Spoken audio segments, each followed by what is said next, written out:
Vous êtes-vous déjà demandé pourquoi tant de personnes travaillent pendant des années, parfois des décennies, et restent pourtant prisonnières d'une vie où l'argent ne fait qu'entrer pour aussitôt sortir? Si le travail est honnête, constant et épuisant, pourquoi le résultat ne change-t-il presque jamais? Cette question dérange parce qu'elle révèle une réalité silencieuse. L'effort ne garantit pas le progrès. Et ce qui surprend le plus, c'est que la Bible n'a jamais promis la prospérité à ceux qui travaillent davantage, mais à ceux qui comprennent comment le travail doit être utilisé. Dans cette vidéo, vous allez découvrir des enseignements bibliques qui transforment le travail en un instrument de multiplication au fil du temps. Restez jusqu'à la fin, car ce qui sera révélé ici change complètement la manière de voir votre routine financière. Et tout commence par un schéma que presque personne ne remarque au quotidien. Ce schéma presque invisible commence toujours de la même façon. La personne se lève tôt, accomplit ses obligations, travaille tout le mois, et lorsque l'argent entre enfin, il a déjà une destination précise. Factures essentielles, engagements fixes, dépenses inévitables. En quelques jours, tout ce qui a été obtenu par des semaines d'efforts disparaît. Puis le cycle recommence. Plus de travail, plus de fatigue, la même sensation de courir sans jamais avancer. Avec le temps, l'impression que quelque chose ne va pas apparaître, mais il est rare d'identifier quoi exactement. Le problème ne semble pas être un manque de dévouement ni de responsabilité. Pourtant, il n'y a pas de véritable progrès.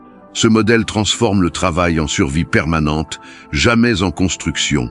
Et plus les années passent, plus il devient difficile de sortir de ce mouvement répétitif.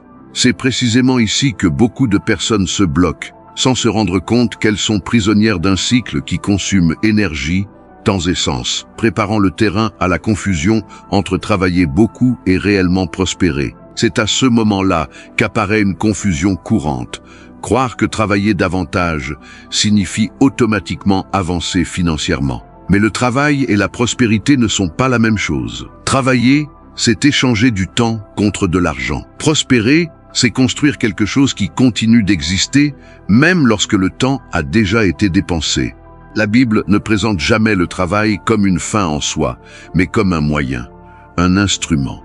Lorsque cette différence n'est pas comprise, l'effort devient répétition et la croissance devient rare. Beaucoup de personnes augmentent leur charge de travail en espérant des résultats différents, sans se rendre compte qu'elles ne font que renforcer le même modèle. Le problème n'est pas de travailler, mais de travailler sans direction. Avant de parler d'argent, la Bible parle de compréhension. Et avant de parler de multiplication, elle parle de finalité. Comprendre cette distinction est la première étape pour sortir du cycle et commencer à voir le travail sous une nouvelle perspective, une perspective qui ouvre la voie au modèle biblique qui sera révélé ensuite. Lorsque l'on observe attentivement les Écritures, un modèle se répète de manière constante. Rien ne commence par l'abondance, tout commence par la responsabilité. Le travail apparaît comme le premier outil confié à l'homme, non comme une punition, mais comme une mission. Vient ensuite la gestion, la capacité d'administrer correctement ce qui a été produit. Ce n'est qu'après cela que surgit la multiplication, puis le gouvernement sur ce qui a été construit. Cet ordre ne change pas. La Bible n'inverse jamais ce processus. Chaque fois que quelqu'un tente de sauter des étapes, le résultat est instable et temporaire. Le travail, dans ce contexte, n'est pas seulement un effort physique ou un échange de temps contre un revenu. Il est la semence initiale de quelque chose de plus grand. Lorsqu'il est bien administré, il porte en lui un potentiel de croissance. Lorsqu'il est mal orienté, il se limite à maintenir la survie. Ce modèle montre que la prospérité n'est pas un événement isolé, mais une conséquence prévisible de principes appliqués au fil du temps. Comprendre cette logique change complètement la manière de voir le travail, car il cesse d'être une simple obligation quotidienne et devient partie intégrante d'un processus continu de construction. Et c'est précisément ici que beaucoup commettent une erreur décisive. L'erreur se produit lorsque le travail est traité uniquement comme une source de consommation immédiate. Tout ce qui entre est automatiquement destiné à sortir. Il n'y a ni séparation, ni intention, ni direction. Dans ce modèle, le salaire ne construit rien, il ne fait que soutenir. Avec le temps, cette logique crée une prison silencieuse. Plus une personne dépend exclusivement du prochain paiement, moins elle a de liberté pour décider. Même lorsque le revenu augmente, le schéma reste le même, car le problème ne réside pas dans le montant reçu, mais dans la destination qui lui est donnée. Cette erreur empêche toute forme de multiplication, car le travail n'atteint jamais sa fonction complète. Il s'arrête à la consommation. La Bible avertit à plusieurs reprises qu'il faut administrer avant de jouir, mais ce principe est souvent ignoré dans la pratique. Le résultat est prévisible. Des années d'efforts accumulent de la fatigue, pas du patrimoine. Identifier cette erreur est inconfortable, mais nécessaire, car ce n'est qu'en la reconnaissant qu'il est possible de corriger la trajectoire et de transformer le travail en quelque chose qui dépasse le simple paiement des factures, ouvrant la voie à un changement concret et applicable. La correction commence lorsque le travail cesse d'être vu uniquement comme un moyen de subsistance et commence à être compris comme un outil. Bibliquement, le fruit du travail n'a jamais été destiné uniquement à la consommation, mais à la construction.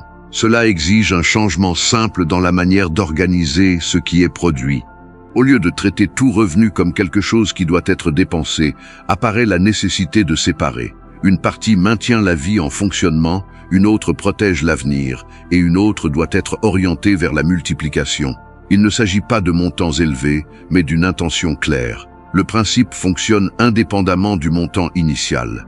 Le travail remplit alors deux fonctions en même temps, soutenir le présent et construire l'avenir. Lorsque cette logique est appliquée, l'effort cesse d'être stérile.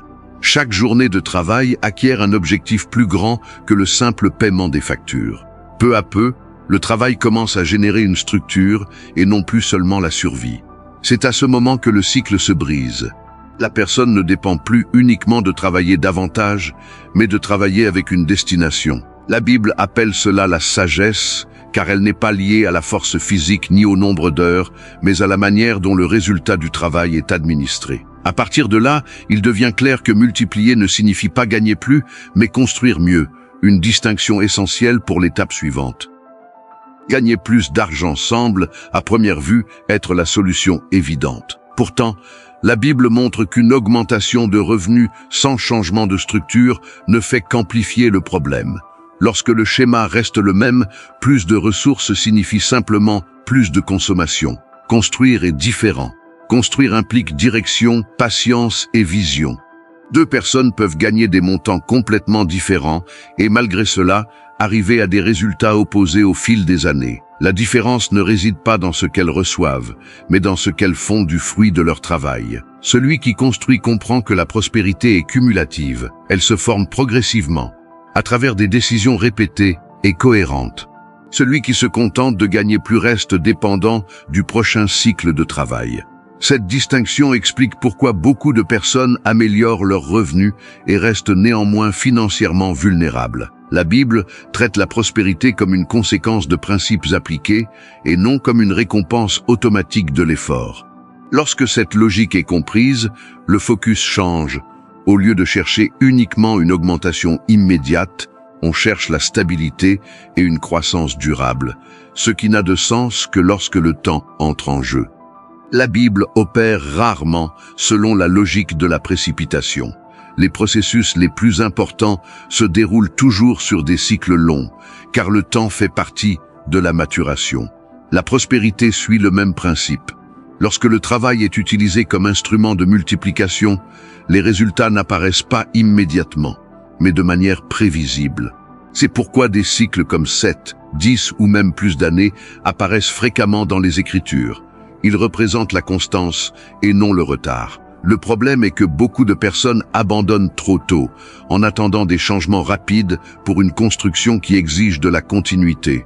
En comprenant que le temps n'est pas un ennemi, mais un allié, l'anxiété diminue et la discipline augmente. Chaque année acquiert un rôle clair dans un processus plus vaste. L'idée de prospérer en 10 ans n'est pas liée à un événement spécifique, mais à une succession de décisions correctes maintenues au fil du temps. Cette vision prépare l'esprit à voir non seulement le processus, mais aussi l'impact réel qu'il génère dans la vie pratique. Lorsque ces principes sont appliqués de manière cohérente, le premier changement n'est pas financier, il est mental. Le travail cesse d'être perçu comme un fardeau et commence à avoir une direction. Les décisions deviennent plus claires, les dépenses plus conscientes et l'avenir cesse d'être quelque chose d'abstrait. Peu à peu, une sensation de contrôle apparaît là où elle n'existait pas auparavant. La vie financière commence à suivre un plan, au lieu de simplement réagir aux imprévus. La croissance devient prévisible, même si elle est lente au début. Cette transformation affecte non seulement l'argent, mais aussi la manière d'aborder le temps, l'effort et les choix quotidiens. Au lieu de vivre à la limite, la personne commence à créer une marge. Au lieu d'improviser, elle commence à planifier. C'est le signe le plus clair que le travail a cessé d'être une simple survie et a commencé à remplir son rôle d'instrument de multiplication, préparant le terrain pour une conclusion inévitable. Tout ce qui a été présenté ici repose sur un principe simple, mais profond. Le travail n'a pas été créé uniquement pour soutenir le présent, mais pour construire l'avenir. Lorsque cette compréhension change, les décisions quotidiennes changent également. La prospérité cesse d'être quelque chose de lointain et devient un processus conscient. Ceci n'est pas un point final, mais un commencement. Les enseignements bibliques sur la prospérité sont progressifs et chaque principe prépare le terrain pour le suivant. La question qui demeure n'est pas combien vous gagnez, mais ce que vous construisez avec le fruit de votre travail. La réponse à cela définit où vous serez dans quelques années. Et c'est précisément à partir de cette compréhension que les prochaines étapes commencent à prendre tout leur sens.